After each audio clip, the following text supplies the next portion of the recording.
ಬೇರೆ ಬೇರೆ ರೀತಿಯ ವಸತಿ ಶಾಲೆ 13 ವರ್ಷದಿಂದ ಇಲ್ಲಿ ತಾರತಮ್ಯ ನಡೀತಾ ಇದೆ. ನಾವು ಸಂಘ ಸಂಸ್ಥೆಯಲ್ಲಿ ವರ್ಕ್ ಮಾಡ್ತಾ ಇದ್ದೀವಿ. ನಮಗೆ ಯಾವುದೇ ಸೌಲಭ್ಯ ಸಿಗ್ತಾ ಇಲ್ಲ. ಎಕ್ಸಾಂಪಲ್ ಆಗಿ ಕಂಪೇರ್ ಮಾಡಬೇಕಂದ್ರೆ ಈಗ ಅನಾಥಾಶ್ರಮ ಸ್ಕೂಲ್ಗಳು ಕಂಪೇರ್ ಮಾಡಿದ್ರೆ ಅವ್ರಿಗೆ ಸಿಕ್ಕಂಥ ಸೌಲಭ್ಯಗಳು ನಮಗೆ ಸಿಗ್ತಾ ಇಲ್ಲ. ಇಲ್ಲಿ ಅನ್ಯಾಯ ಆಗ್ತದೆ. ಆಮೇಲೆ ಮೈನಾರಿಟಿ ಸ್ಕೂಲ್ಗಳಿಗೆ ಕಂಪೇರ್ ಮಾಡಿದ್ರೆ ಆ ಥರ ಯಾವುದೇ ಸೌಲಭ್ಯ ಸಿಗ್ತಾ ಇಲ್ಲ. ನಮಗೆ CSR ಅಪ್ಲಿಕೇಬಲ್ ಆಗುತ್ತೆ ಅಂತ ಹೇಳ್ತಾರೆ. ಅದಕ್ಕೆ ಸಂಬಂಧಪಟ್ಟಾಗ ಎಲ್ಲ ಥರದ ಆ್ಯಕ್ಷನ್ ತಗೊಳ್ತಾರೆ. ಬಟ್ ಸೌಲಭ್ಯ ಕೇಳಕ್ಕೆ ಹೋದ್ರೆ ಯಾವುದೇ ಥರದ ಸೌಲಭ್ಯಗಳು ಕೊಡೋದಿಲ್ಲ. ಸೊ ನಮ್ಮ ಬೇಡಿಕೆ ಉದ್ದೇಶ ಇರೋದು ನಿರ್ದೇಶನಾಲಯ ಮಾಡಬೇಕಾಗ್ತದೆ. ಸೊ ಆಲ್ರೆಡಿ ನಾವು 26ರಿಂದ 28ರವರೆಗೂ ಬೆಂಗಳೂರಲ್ಲಿ ಹೋರಾಟ ಮಾಡಿದ್ವಿ. ಸಂವಿಧಾನಾತ್ಮಕ ಸತ್ಯಾಗ್ರಹ ಹೋರಾಟ ಮಾಡಿದ್ವಿ. ಸೊ ಅಲ್ಲಿ ಅಧಿಕಾರಿಗಳು ಬಂದು ಬಟ್ ನಾಮಕೆ ಹೊತ್ತೆ ನಮ್ಮನ್ನು ಮಾತನಾಡಿದ್ದು ಹೋಗಿದ್ರು. ಬಟ್ ಯಾವುದೇ ಥರದ ಆದೇಶಗಳಾಗಿಲ್ಲ. ನಮ್ಮ ಭಾವನೆಗಳಿಗೆ ಯಾವುದೇ ಥರ ಸ್ಪಂದನೆ ಸಿಕ್ಕಿಲ್ಲ.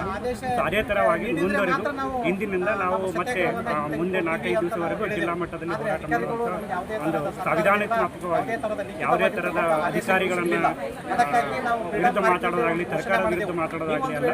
ಸೊ ನಮಗೆ ನ್ಯಾಯಯುತವಾಗಿ ನಮಗೆ ಸಿಗಬೇಕಾಗೋದನ್ನು ಸಿಗ್ತಾ ಇಲ್ಲ ಅನ್ನೋ ಉದ್ದೇಶ ಇಟ್ಕೊಂಡು ಸೊ ಈ ಒಂದು ಮೌನ ಮೆರವಣಿಗೆ ಮಾಡ್ತಾ ಇದ್ದೀವಿ. NS ಸುಗರ್ ಅಂತ ರಾಜ್ಯ ಅಧ್ಯಕ್ಷರು ಅಧ್ಯಕ್ಷರು, ಚಿತ್ರಕಲಾ ಶಿಕ್ಷಕರ ರಾಜ್ಯ ನೌಕರರ ಬಂಧುಗಳು ಎಲ್ಲ ಸಂಘಟನೆಗಳನ್ನು ಕೂಡಿ ಸ್ಟಾರ್ಟ್ ಸರ್.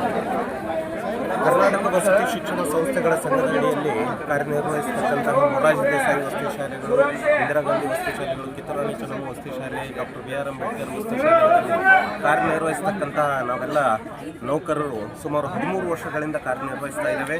ಇಲ್ಲಿವರೆಗೂ ಕೂಡ ಸರ್ಕಾರದ ಸೌಲಭ್ಯಗಳಿಂದ ವಂಚಿತರಾಗಿರೋದರಿಂದ ನಾವೆಲ್ಲ ಈ ಕ್ರೈಸ್ ವಸತಿ ಶಾಲೆಗಳಲ್ಲಿ ಕಾರ್ಯನಿರ್ವಹಿಸತಕ್ಕಂತಹ ಎಲ್ಲ ನೌಕರರ ಸಂಘಗಳ ಅಡಿಯಲ್ಲಿ ಎಲ್ಲರೂ ಒಕ್ಕಟ್ಟಾಗಿ ಈಗ ನಮ್ಮ ಬೇಡಿಕೆಗಳನ್ನು ಈಡೇರಿಸ್ಕೋಬೇಕು ಅಂತ ಹೇಳಿ ಮೊನ್ನೆ 26, 27, 28ರಂದು ಬೆಂಗಳೂರಿನ ಫ್ರೀಡಂ ಪಾರ್ಕ್ನಲ್ಲಿ ನಾವು ಸಂವಿಧಾನಾತ್ಮಕವಾಗಿ ಸತ್ಯಾಗ್ರಹವನ್ನು, ಹೋರಾಟವನ್ನು ಮಾಡಿದ್ವಿ.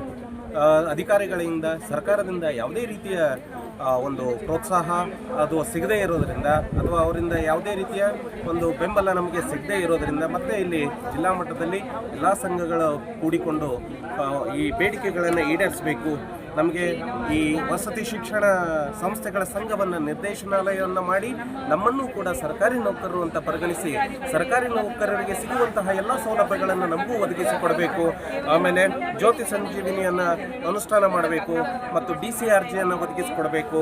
ಮನೆ ಬಾಡಿಕೆ ಕಡಿತದಿಂದ ನಮಗೆ ಮುಕ್ತಗೊಳಿಸಬೇಕು ಮತ್ತು 10% ಎಕ್ಸ್ಟ್ರಾ ಅಲೌನ್ಸನ್ನು ಕೊಡಬೇಕು ಅಂತ ಹೇಳಿ ಸರ್ಕಾರಕ್ಕೆ ನಾವು ಬೇಡಿಕೆಯನ್ನು ಇಟ್ಟು ಈಗ ನಾವು ಹೋರಾಟ ಮಾಡ್ತಾ ಇದ್ದೇವೆ. ಸರ್ಕಾರ ನಮ್ಮ ಈ ಹೋರಾಟವನ್ನು ಪರಿಗಣಿಸಿ ನಮ್ಗೆ ಆ ಸೌಲಭ್ಯಗಳನ್ನು ಒದಗಿಸಿಕೊಡ್ಬೇಕು ಅಂತ ಹೇಳಿ ನಾನು ವಿನಂತಿ ಮಾಡಿಕೊಳ್ತೇನೆ. ನನ್ನ ಹೆಸರು ಸತೀಶ್ ಸಜ್ಜನ್, ಪ್ರಾಂಶುಪಾಲರು, ಮೊರಾರ್ಜಿ ದೇಸಾಯಿ ವಸತಿ ಶಾಲೆ, ಬಂತರ. Thank you.